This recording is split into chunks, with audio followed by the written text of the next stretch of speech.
It's Red Eye Radio. Gary McNamara and Eric Harley talk about everything from politics to social issues and news of the day. Whether you're up late or you're just starting your day, welcome to the show.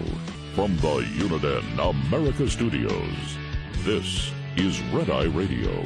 All across the USA and around the world, we are Red Eye Radio. He is Eric Harley, and I'm Gary McNamara.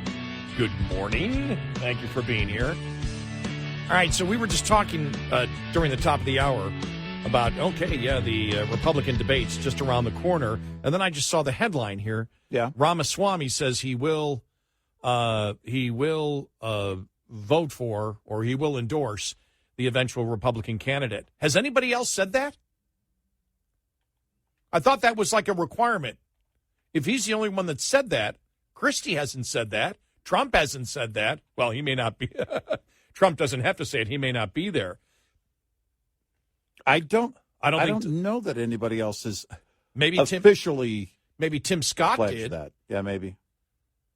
But I don't remember Tim Scott. I don't think, except for that one, has anybody officially? Pence hasn't said he would endorse. Actually, Fox News is reporting Ramaswamy is the first GOP presidential candidate to qualify for the debate with his pledge. So he's the first.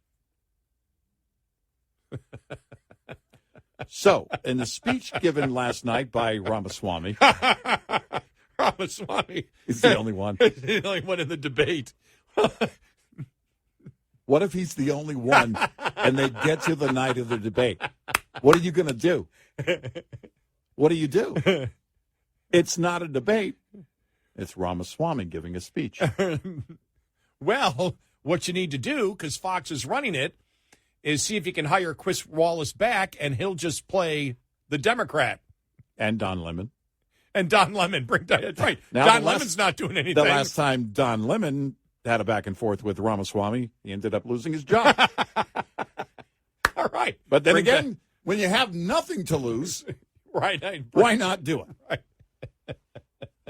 Bring a political activist from the other side. That's right. Oh, my gosh. So, yeah.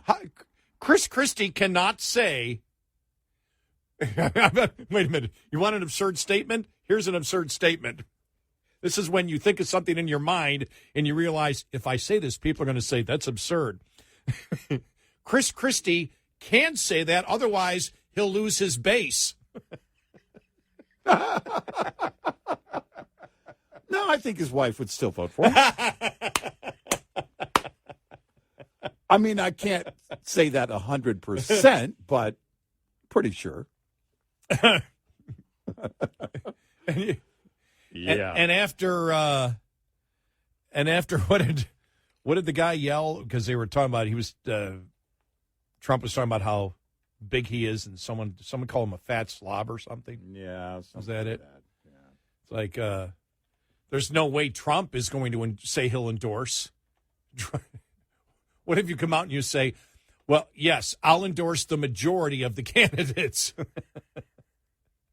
Well, is the requirement worded specifically that you will endorse them if it's not you?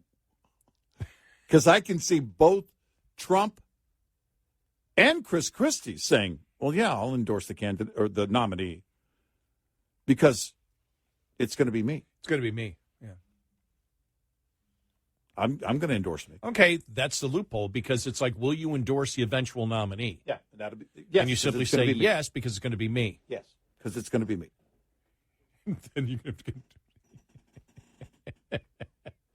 That's how you get around it. Yeah, exactly. Yes, of course I'm going to. It's going to be me.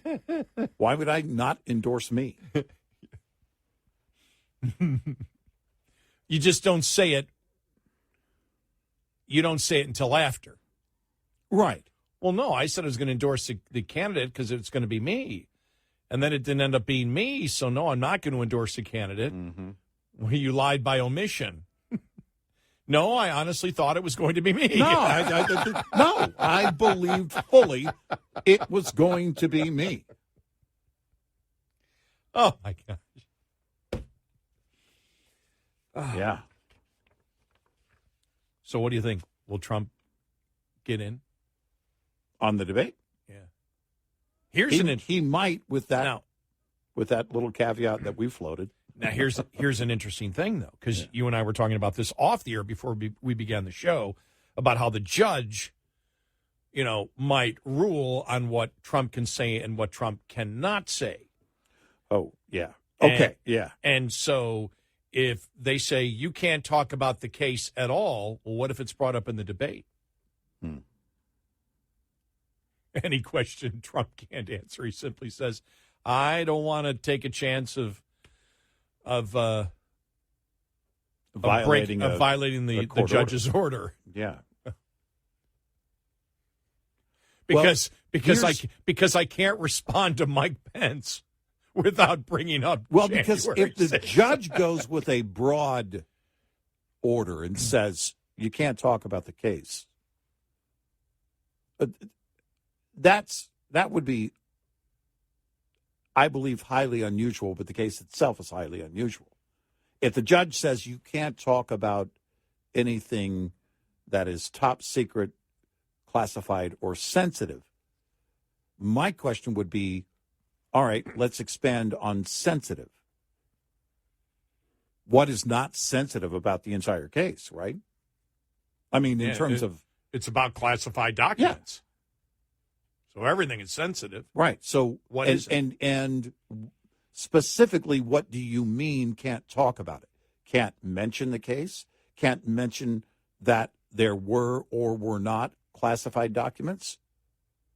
Or can't talk about the content of those? Or can't say, for example, that, overall, because somebody's going to bring up, look, the indictments against him. How can you vote for him? He's got all these indictments against him. Mm-hmm. So it would be natural for him to say, yeah, and we know there's a two-tier situation going on here. I didn't do anything wrong. Look what Biden did with all of his. Well, then at that point, because what they're looking at, why would they want to limit what Trump could say? Right. Why does the prosecution wish to limit him? Because they're afraid of the jury pool. Mm-hmm. Mm-hmm.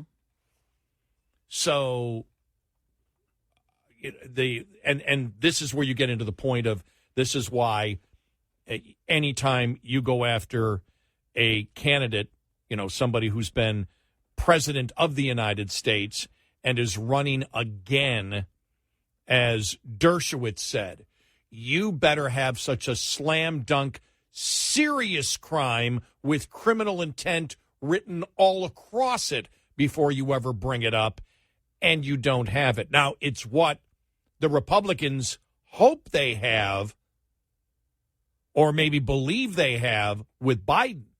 Because Biden, It's clear. Right.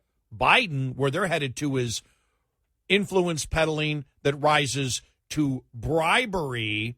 And then even greater, when you hear Peter Schweitzer say, well, the deals they were doing were with 3 Chinese executives that were so close, incredibly close to Chinese intelligence. Yeah.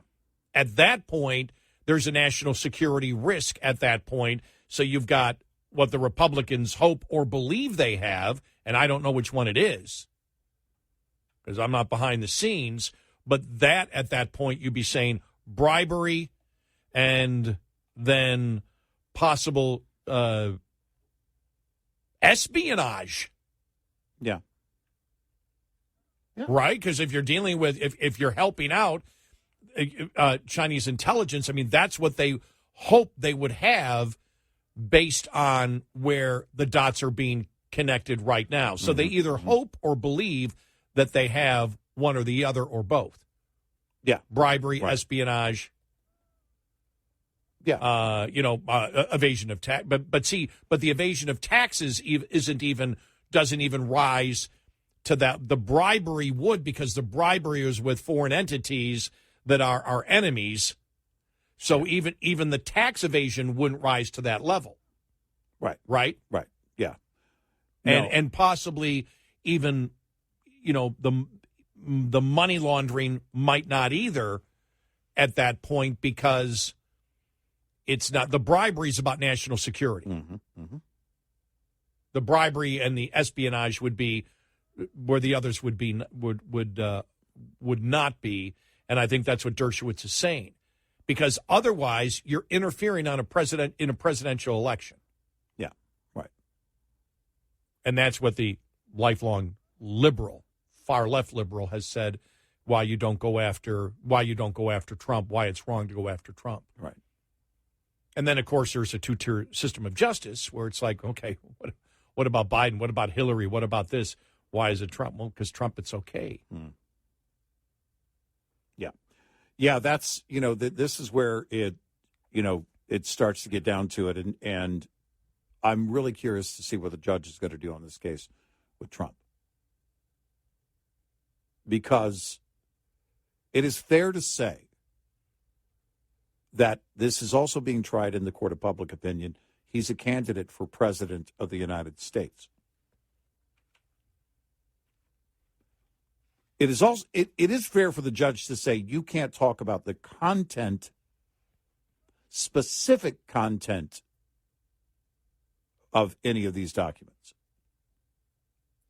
The case you can talk about, but the case against you. But normally when any type of gag order is put out, it's because you're attempting to influence the jury. So she could go further.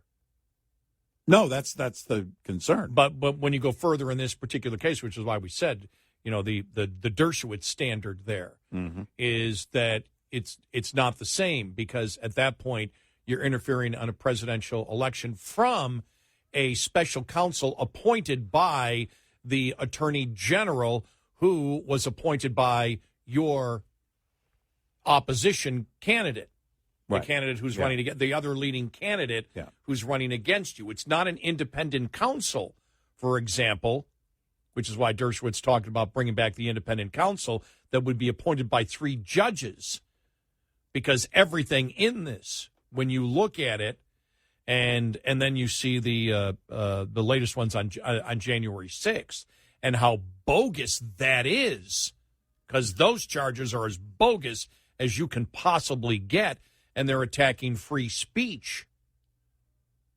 You look at it and you say, oh, yeah, they're attempting to interfere on the election on that one. Mm-hmm. Without question. There's no other way you can look at that one, because all those, long-standing free speech issues, long-standing precedent on where the Supreme Court has talked about free speech. Right. And so that's the problem that this judge I wouldn't want to be this judge and make the decision in this case, but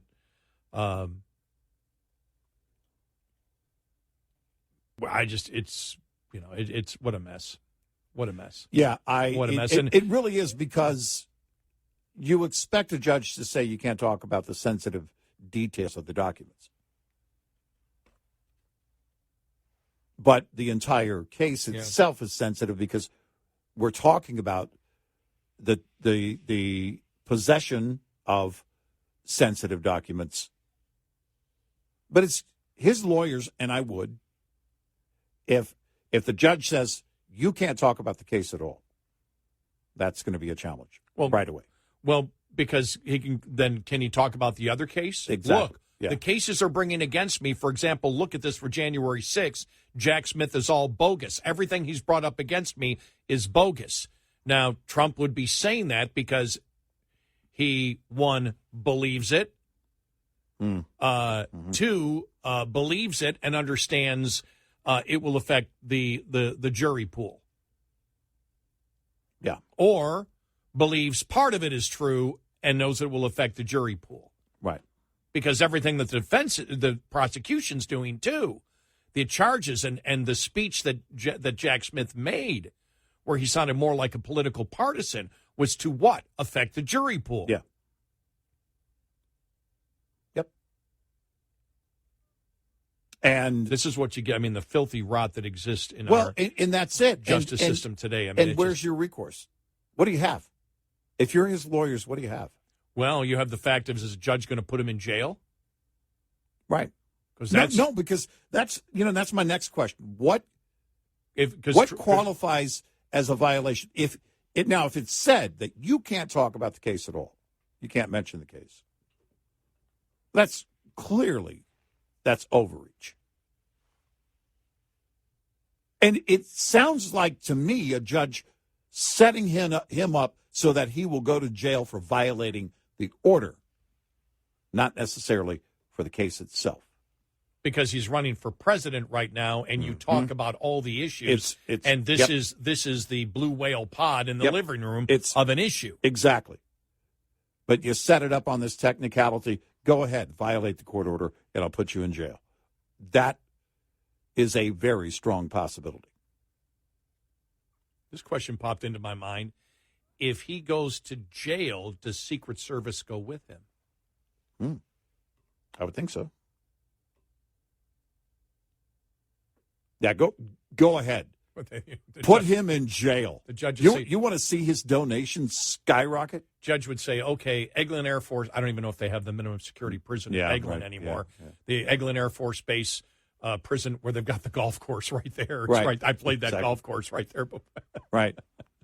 866-90-RED-EYE. For about 3/4 of the country, we have effectively broken the heat wave that surged northward in late July, bringing triple-digit heat all the way to the northern plains and into the upper Midwest. Yet USDA meteorologist Brad Rippey says for a southern stretch of 1/4 of the country, if you're still in the desert Southwest or parts of New Mexico, Texas, into the Gulf Coast region, and even the southern Atlantic coast, it does remain very hot. And if you're close to water near the Gulf of Mexico or the western Atlantic, very humid as well, with heat indices above 110 degrees. The weekend will see a buildup of heat in the west as well, which could increase wildfire threats in the region. Areas of greatest concern would be Southern California, the Southern Great Basin, parts of the Southwest, and maybe even up into the Intermountain West. In the Northwest, that's one of our driest areas of the country right now. There's also a slight chance of some lightning strikes over the next several days. I'm Rod Bain reporting for the U.S. Department of Agriculture in Washington, D.C. This report is made possible by Cenex Roadmaster XL Premium Diesel and Citgo Lubricants. Get in touch with Red Eye Radio, toll free at 866-90-RED-EYE.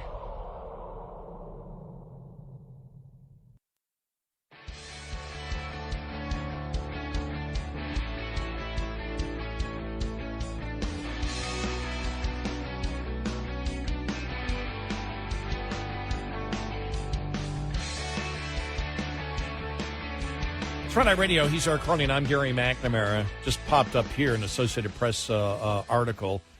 Trump's lawyers have argued that the prospective order is too broad and would restrict his First Amendment rights of free speech, something that Trump echoed on stage Tuesday. I will talk about it. They're not taking away my First Amendment. So in a way, he's saying, go ahead, do whatever you want. I'm going to do it. You're going to put me in jail? Well, I mean, I think they would love to. I can't tell you specifically that this judge does, but it wouldn't surprise me if the judge absolutely is setting this up to do just that. Go ahead, violate the order, and I'll put you in jail. And because what they're trying to do right now is very clear.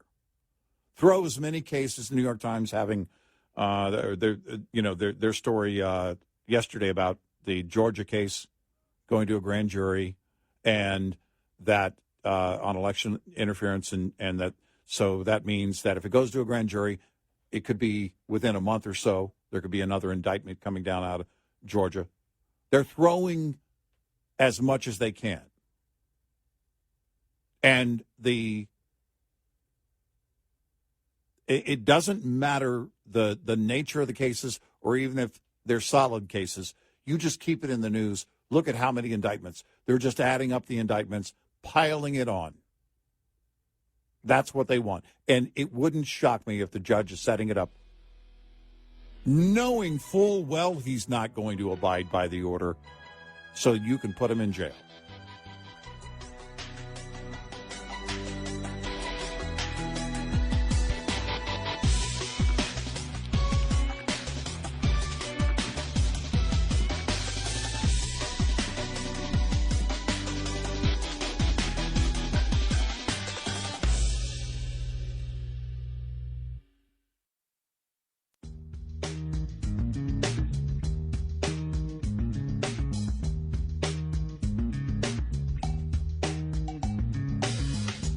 giving you 70% each night. Eric Harley and Gary McNamara on Red Eye Radio. And he's Eric Harley, and I'm Gary McNamara. We are doomed. The country's gone to hell. The world's gone to hell. We've got so many major news items. But, Eric, could you give the most important news story out there? Well, number one, that we didn't win, but somebody bought the winning ticket in Neptune Beach, Florida, at a Publix grocery store. Wow. Yeah. One winning ticket. Think the person knows yet? Certainly they do. I mean, the drawing happens, though, at, like, it's after 11 p.m. there when the drawing happens. Maybe they went to bed. Maybe they're not awake yet. Yeah, because nobody really thinks they're going to win. Right. You buy the ticket, you put it in your drawer, and you go to bed. You check it the next day, right? Yeah, because I saw the odds of winning was 1 in 302 million. Yeah. Right? Yeah, exactly. Yeah. So, okay, we'll see, and you go to bed. They may not know yet. They'll know when they wake up. Because all of their relatives who don't live, if they live in Neptune, could be somebody that passed through Neptune Beach, But if they do live there, then everybody's going to call them. Hey, did you buy a ticket? Because somebody in your town won it. Oh, that's true. Yeah. Right. Yeah. So they'll know. Well, there's going to be a lot of people. Be all over the news. A lot of people waking up. What? That store in Neptune? Yeah. What? I bought it there. Oh my God! Yeah. Freaking out completely. You know how I know I'm old and set in my ways? Because the first thought that would go through my mind if I looked down and saw I won, first it'd be that jolt of adrenaline. And then it'd be like, oh no, my life as I know it is gone. Yeah. That'd be the first. And what a hassle this is. That would actually get into my mind. What a hassle this is going to be to get through all this. Oh, man, who do I call? That'd be my first thing. Who do I call? What lawyer do I call? Where do I get advice from that right now? I've got $1.5 billion, and since the Republicans increased my taxes but made my taxes simpler a couple of years ago, because with the Republican tax cut, Eric's taxes went up and my taxes went up, because that was the problem with the United States. Eric and Gary weren't paying enough in taxes, but it got simplified for me. My taxes got a lot simpler. Yeah. Now everything gets complicated again, and part of it would be, there's so much hassle in winning $1.5 billion. Yeah. Yeah. And so I guess I'd be okay. I'd be okay after I found who I'm supposed to call.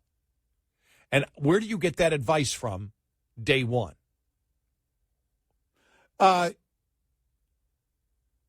Yeah, I mean, if you haven't been following it, the first thing you do is you have to call a lawyer because you want to remain anonymous, or maybe not. Right. The largest jackpot winner, that $2 billion winner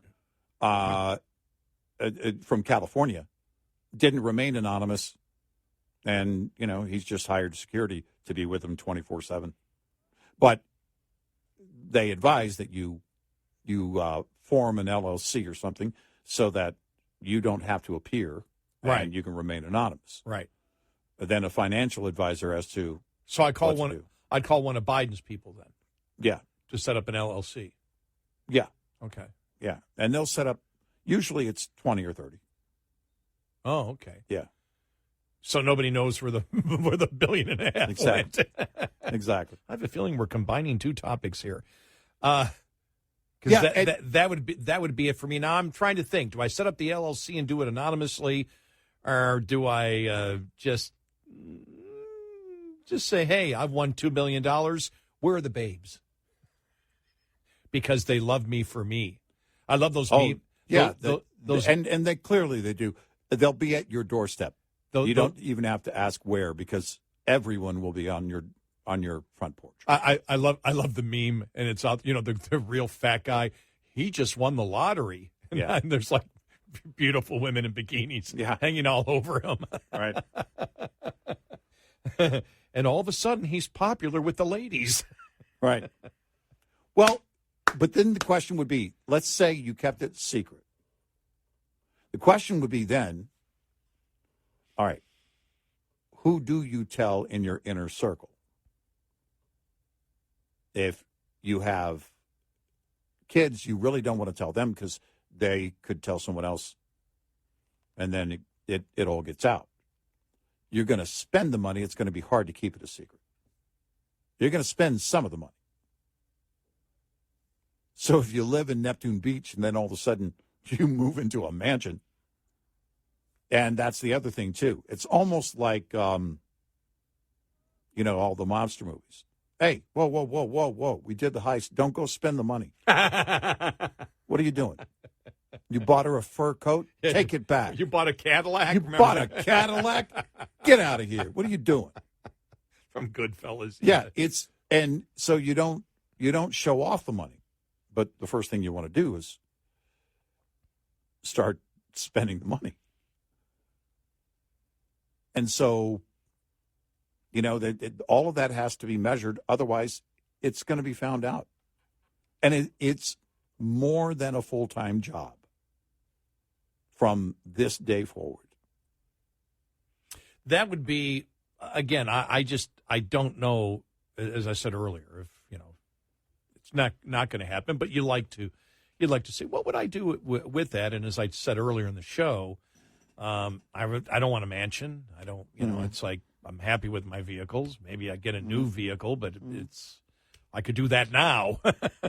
and I haven't. So, I mean, I as I said, the only thing I would do is probably rent space to be able to see my dad all the time.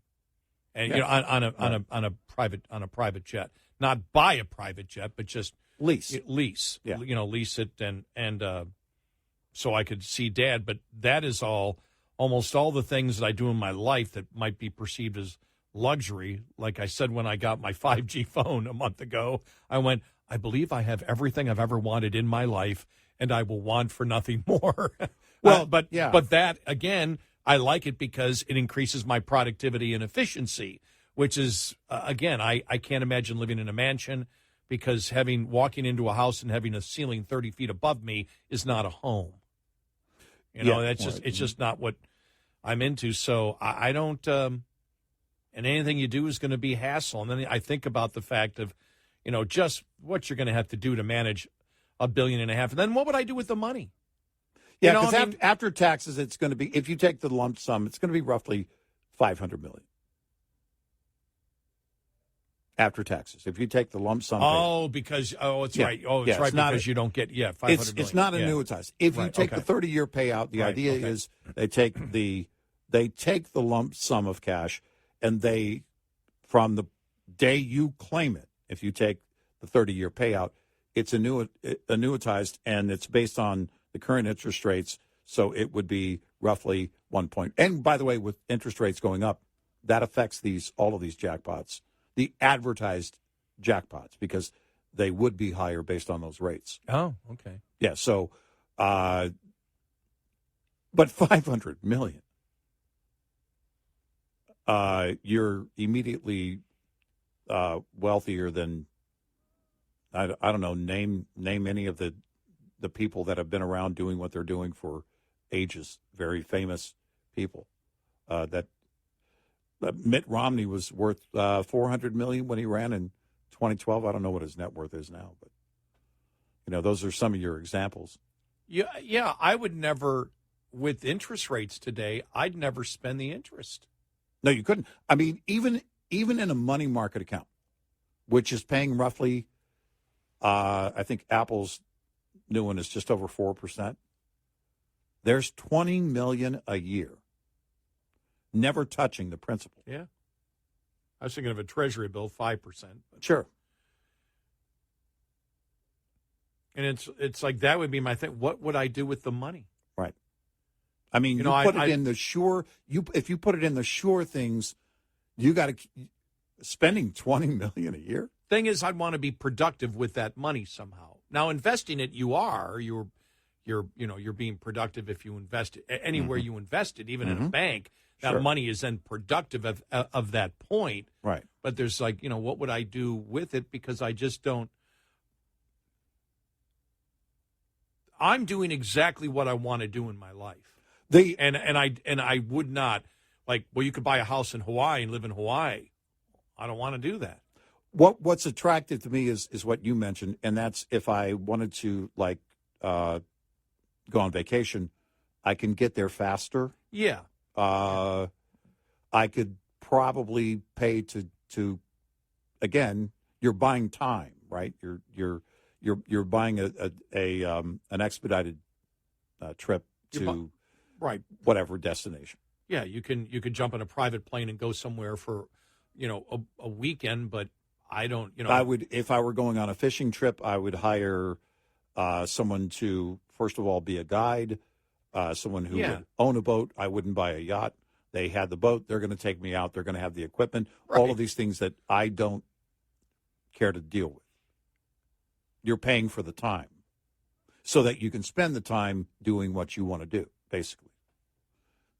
Other than that, the flashy stuff doesn't really appeal to me. I'd go to the senior citizens mixer and say, "Hey, ladies, yeah, I got $500 million." All right, Matlock for everybody. Early bird on me.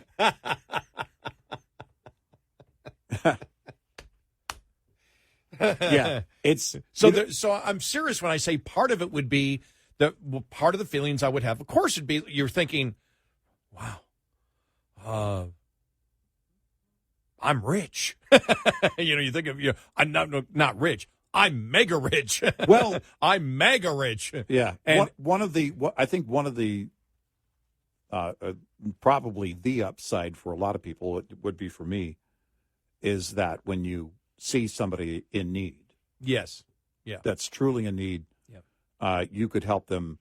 I would do that anonymously for a number of reasons. I wouldn't want to do it for the glory, and I also wouldn't want people to know that I'm handing out whatever amount of money. Right. But that would be something I would engage in heavily. Well, I just thought of something right now. A charity that I give to that I monitor and I know and have conversations with the people that run it, and I like what they do, and that's why I donate. I would up that drastically. Yeah, because it is somebody. It's a charity that helps people that are homeless in need but really wish to be productive in their lives. Sure. And that to me are things that I want, and using the incentive that people that truly get into trouble but want to get out of it, not that want to be enabled, but a hand up, not a handout. Exactly. And so things like that, and I think of things of what could you invest in for things to get people back into technical things. What can you do? I first thing that comes to my mind, Mike Rowe. What does he have? What is he doing to get people to be, productive and, go back to the technical jobs that we need in society? Well, those are things that would go through my mind if I had that kind of money. A charitable trust fund, and that fund would be to build those investments from that fund. Essentially, would go to fund the and you could do everything from those types of scholarships to other things, and help people out along the way. I mean, those are the things that really truly have a lasting, they talk about generational wealth. That's not as attractive to me as generational, philanthropy. If you could make it, set it up to go on for a long, long time. To go on, yeah. Yep. 866-90 Red Eye. Lines open for your calls. 866-90 Red Eye on Red Eye Radio.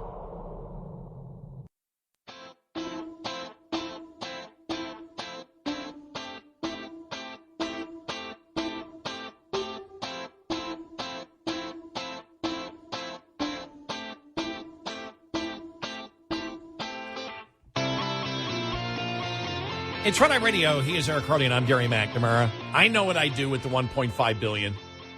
Yeah? What's that? I donate it to U.S. women's soccer. Oh, that was fun. It'd be the largest windfall they'd ever had. I just say that. Enjoy it while you can. There's no more coming, after that. So, oh, man. Yeah. So it'll be an interesting day in Neptune Beach, Florida. Yeah, it will be. Wow.